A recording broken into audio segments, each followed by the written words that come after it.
Fisher people, what is up? I flip-flopped it. So you guys send some Q's, and I'm gonna try to send you back some A's. We'll see how this goes for the first time around. Maybe it'll spawn some creativity in some form, and we'll wind up doing more of this. I don't know, we'll see what happens. Either way, it should be fun, right? Give you something to watch. Maybe you learn something. Maybe I learned something. Who the heck knows? Also, before we get into it, I wanted to let you know, I'm not sure if you're familiar with what a Patreon page is, but I set one of those up. Basically from some people that had asked me a couple of things. One was, hey, I like the videos, I enjoy the videos, I learned something from them. I wanted to know what else I can do to help support the channel. So that was one reason that I set this up. So basically it's one of those things where, fully transparently, it's basically a portal and a way to support a creator. So obviously making videos takes time and energy and effort and all that kind of stuff. And if you feel like you get something out of that and you want to give something back and help me keep doing what I'm doing, this is a way to do it. There's different tiers, and it's basically a monthly subscription sort of thing. Not a ton of money, but a little bit of something that would help me keep doing what I'm doing. And I'm not going to change anything about the YouTube channel. I'm not going to stop doing anything. This is just a little something extra, and there's some extra little perks, and you can check that out and see what some of those things are. One of the examples is like you can submit ideas for videos, and you can vote on those submitted ideas for videos. So it's a little more of a back and forth interactive thing to figure out what other people might want to actually see in a video. So I thought that'd be kind of cool. Is the lighting bad in here? How about that? It's a little brighter, right?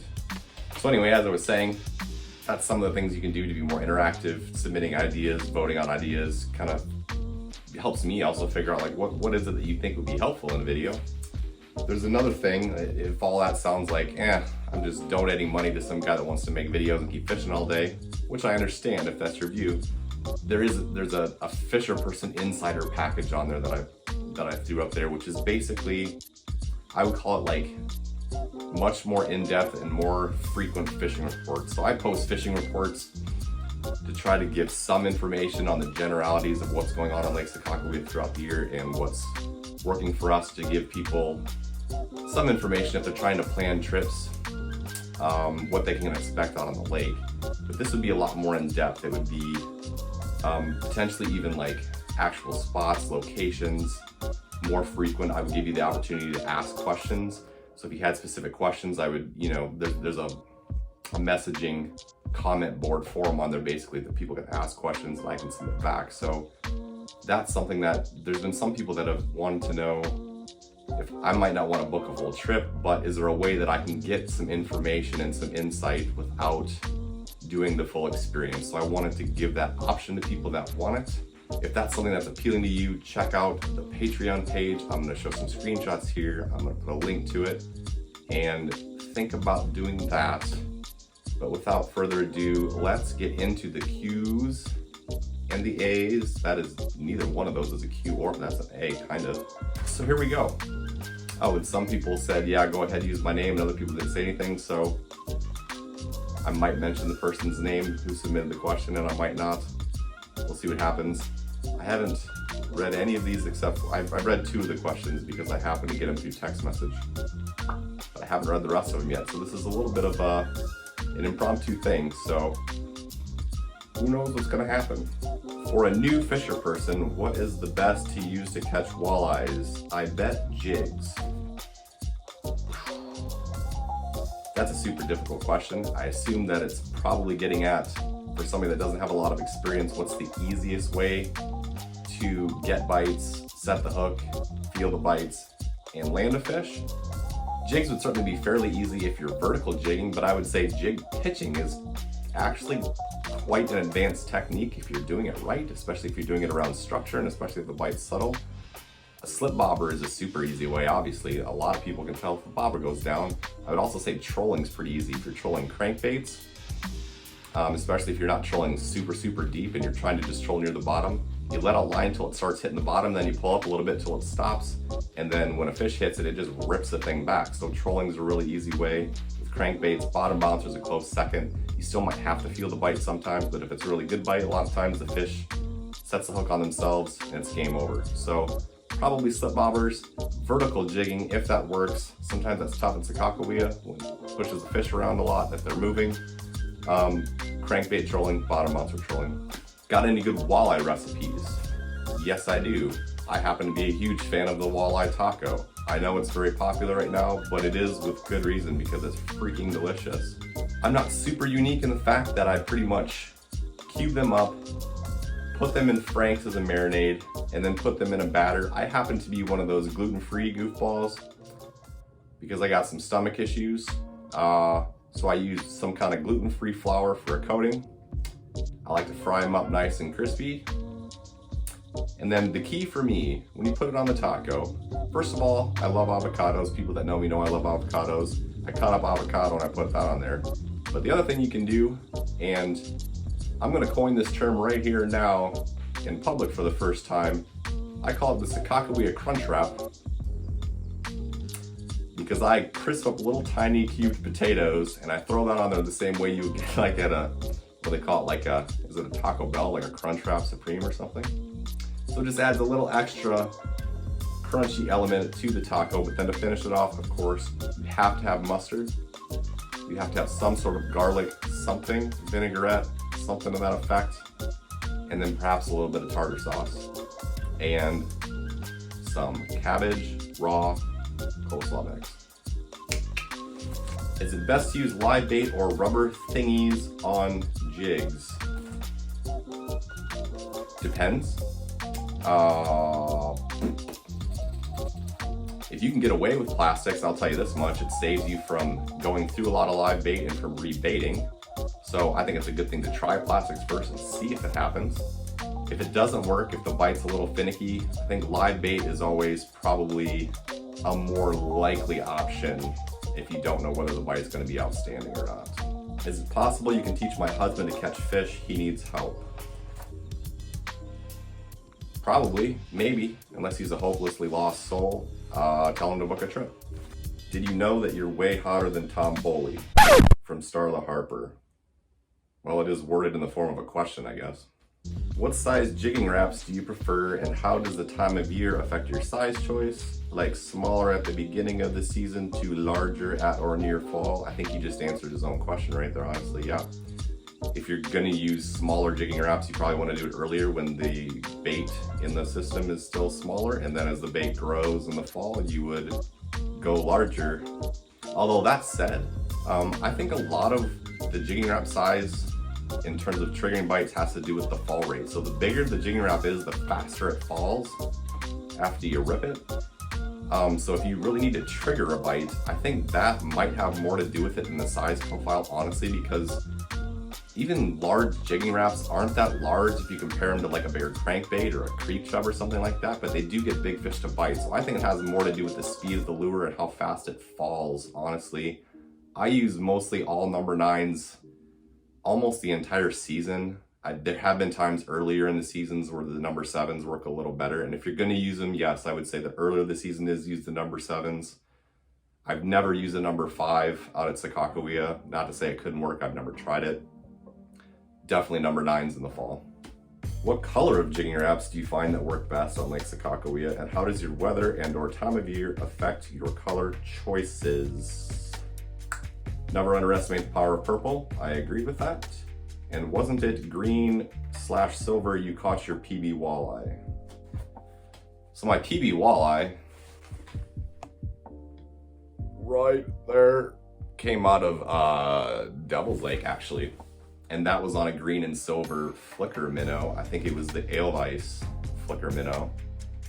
And I was trolling that on a bottom bouncer in 28 feet of water. So purely color speaking wise, yes, that's what happened. When it comes to Sakakawea, what I like to do is either I want to match the bait that's in the system, which would be either a smelt or a perch,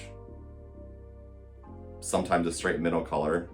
And then after that, if that isn't working, then I would go with some other different types of something flashy, something with a little bit of flash, something with a funky color like a purple, something different that stands out. But when it does come to weather, for whatever reason, one of the patterns I have kind of noticed is it seems like on cloudier days, maybe this makes obvious sense, but on cloudier days, I've used some darker colors, and on brighter days, I've used some of the brighter, lighter colors, probably because it just reflects better. And that seems to work, but there's been plenty of days too where I use the purple decimals when it's bright and sunny, and it works too. So I wouldn't say that it's a hard and fast rule by any means, but that's kind of a light pattern that I've noticed. What lures and size of lures do you find yourself trolling the most in Lake Sakakawea, like husky jerks, shadow wrap, shad wrap, or scatter wrap, for example? And could you bottom bounce these? Would that work?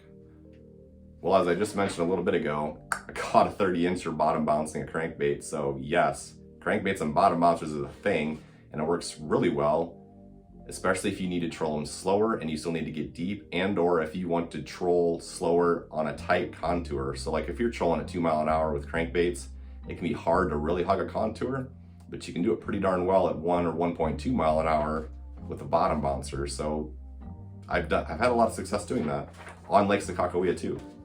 In terms of what kind of lure specifically, my first go-to is always a flicker minnow. I think most of the bait in Sakakawea is skinnier profile, minnowy looking, smelt, some emerald shiners, that kind of stuff. But I have had luck sometimes on the shads as well. I tend to prefer Berkeley Flicker stuff, the Flicker series, just because I think it's a great lure, but it's so much lower price than other crankbait lures. And I'm not honestly sure why that is. I'm not encouraging them to raise the price by any means, but probably 80% of what I use is flicker minnows, 10% is flicker shads, and 10% is anything else. What system do you use to determine the size and weight of a bottom bouncer? I've seen, for example, that some say 1 inch for every 10 foot of depth. What works for you on Sakakawea? What size rod and action do you use to bottom bounce? So yeah, the general rule of thumb is 1 ounce for every 10 foot. That said, think about this. Think about how many lines you got out in your boat and whether or not you have more than one line on the same side of the boat, because you need to make sure they don't tangle. So for example, if you have you got somebody in the bow and somebody just behind the bow, like maybe at the driver's seat, you need to make sure whoever is in front has a heavier weight than whoever's in back, even if you're fishing the same depth of water. So you can get any size bottom bouncer down to 30, 40 feet if you let out enough line. It just becomes a little bit unwieldy if it's too light, right? That being said, like if I'm fishing by myself, sometimes I like to go a little lighter if I can get away with it, because I just don't want to drag all that weight around. So I usually don't switch over to a 2 ouncer by myself until I'm fishing like 25, maybe 30 foot of water. I'll fish 1.5 ounces all the way up to 30 foot of water sometimes. If it's just me, and if I got people in my boat, I'll put a 2 ouncer in front and maybe 1.75 ounces, 1.5 ounces in the back, even if we're fishing 25 to 30 feet of water, because they might need to let out a little more line in the back, but they'll get down there and they won't get tangled with the person in the front. So yeah, basically to sum it up, the rule of thumb is 1 ounce for every 10 foot, but it's not a hard and fast thing. You just have to let out more line if you're using lighter than that. And you gotta try to determine, like, is it just out of control? If your bottom bouncer, your line's just way flat back there, you don't have enough weight. You need somewhat of an angle, but it doesn't have to be, a 10-degree angle either. So if you like a little bit lighter, you can do that, but pay more attention to whether or not people are getting tangled up, because that's a much bigger problem. At what depth would you need to use a Leadcore to troll crankbaits? Well, you can use Leadcore any depth, especially if the fish aren't line shy, like if the water is dingy enough. So I've trolled Leadcore in as little as 15 feet of water, actually 12 feet of water before, and caught fish doing it. You don't necessarily need to. So if you have another rod that's rigged up, and you've got a bait that'll dive down 10 to 15 feet, I probably wouldn't use a Leadcore if I don't need it. But almost anytime I'm trolling crankbaits, just because I already have a lot of rods in my boat as a guide, I don't like to swap out a lot of stuff. And at least on Lake Sakakawea, I can get away with Leadcore almost any time of the season. So anytime I'm trolling crankbaits, I use Leadcore. That said, I don't know of any crankbait that will dive more than 25 to 28, maybe 28 feet, like a big bomber or something. So yeah, if you're 30 plus, You're gonna have to use Leadcore or snap weights if you're trying to get all the way down the bottom. Oh, I forgot to mention what rod that I use for trolling bottom bouncers. When I troll bottom bouncers, I like to use something somewhat long in the 6.5 to 7 foot range, as long as I can fit in my rod locker. And you want a little bit of a slower action than you would for a jigging rod. So a jigging rod, you got a fast action, so the tip's really flexible and then there's more backbone quicker. But a slower action rod will bend more parabolic all the way down the blank, right? So I don't necessarily use a slow action, but I don't use a fast action. So it's either normal action or potentially slower action. And I usually use a medium, sometimes a medium heavy. Have you found using soft or hard swim baits very effective on Lake Sakakawea? I don't think I've ever used a hard swim bait, honestly. I've used soft swim baits, and the best luck that I have with swim baits typically is late spring to early summer.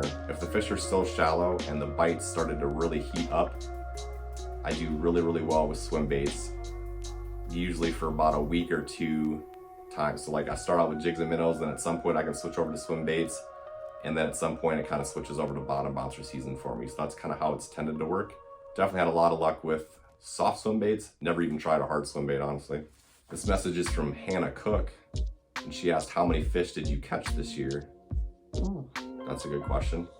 So I probably fished like 120 days. I had 88 client days, and then I had how many videos? Probably 40 some videos. So yeah, 120, 130 fishing days maybe.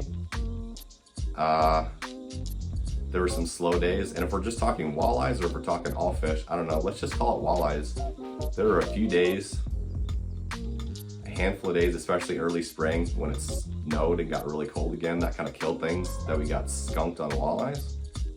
But that was about it. And then we had plenty of days where we caught a ton of walleyes, and I had plenty of days where I probably caught 30 or 40 myself when the bite was good. So let's say maybe I averaged 10 fish a day throughout the entire year, over 100. I mean, probably over 1,000. All fish, certainly over 1,000. Walleyes, maybe over 1,000. It's a lot of fish in Lake Sakakawea. Thanks for the question. Have you ever found the use of hair or bucktail jigs effective on Lake Sakakawea? That's from Roger Harper. And you know what? I have tried them a little bit. And I think the best time to use them is early spring when the bites just kind of starting, like pre-spawn or shortly post-spawn, from what I've heard, but I have not had any luck with them. I haven't put a lot of time and effort into it either though. So I would have to defer that question to somebody else, and I need to try those a little more myself. But that period of time, I seem to have good enough luck with just a plain jig and a minnow, so I haven't really given it a lot of effort, honestly. Have you secured your membership in the National Jigging Rappers Anonymous program? Maybe Crappie Tea can sponsor you. I have not. I haven't started the chapter. For anyone that doesn't know what we're referring to right now, there was a video that I was saying I was not going to jig wrap and wound up jig wrapping anyway, and started rambling about the fact that I should start a Jigging Rap Anonymous program because I was addicted to it. I'm not sure who's more addicted, me or Crappie Tea. Probably me, if I'm being honest. I would love it if Crappie Tea would sponsor me. Maybe we could go together. We could help each other out. But again, like I said in that video, you have to want to quit. I don't want to quit. I like jig wrapping.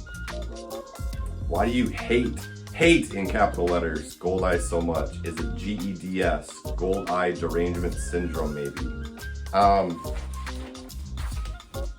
So here's the deal with Goldeyes. I don't necessarily hate them personally. What I hate about Goldeyes is it seems like there was a pattern where for the last couple of years, every time I or we, if I had a group, caught a Goldeye, we never caught another walleye again on that spot. And it pissed me off. And I started to think there was a curse. And it could be all in my head. I don't know. I also suspect that if you run into a pack of Goldeyes, they're such voracious feeders that typically they will just eat everything before anything else has a chance to get to it. I think it's part of why you run into Goldeyes, you almost wind up moving because they just kind of take over. And they're ugly, they're disgusting, One of my friends, just out of curiosity, decided he wanted to clean one time, like 4 years ago, and he cut it open, and literally, like, the fillet of meat just disintegrates as soon as it hits oxygen. It like melts.